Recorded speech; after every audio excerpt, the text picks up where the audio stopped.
Habiganj ৫৫ BGB ব্যাটালিয়নের পৃথক দুটি অভিযানে প্রায় ১,৪৭,৯৫,০০০ টাকার ভারতীয় চোরাচালানি পণ্য ও যানবাহন জব্দ করা হয়েছে।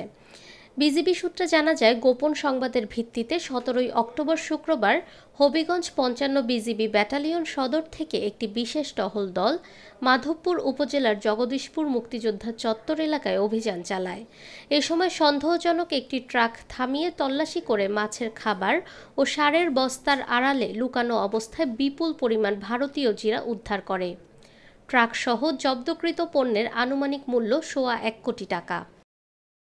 পরে ১৮ অক্টোবর শনিবার সকালে একই ব্যাটালিয়নের আরেকটি টহল দল মাধবপুর উপজেলার সাতছড়ি চুনারুঘাট সড়কে অভিযান পরিচালনা করে। এ সময় মালিকবিহীন অবস্থায় ভারতীয় কাশ্মীরি শাল, শাড়ি, থ্রি-পিস, জিরা ও ফুচকা উদ্ধার করে বিজিবি। জব্দকৃত এসব পণ্যের মূল্য আনুমানিক ২২,৮০,০০০ টাকা। ৫৫ বিজিবির অধিনায়ক জানান, উদ্ধারকৃত পণ্যসমূহ হবিগঞ্জ কাস্টমস অফিসে হস্তান্তর করা হয়েছে। চোরাচালান চক্রকে শনাক্তে গোয়েন্দা তৎপরতা জোরদার করা হয়েছে। নিরপেক্ষ, সত্য প্রকাশে আপোষহীন।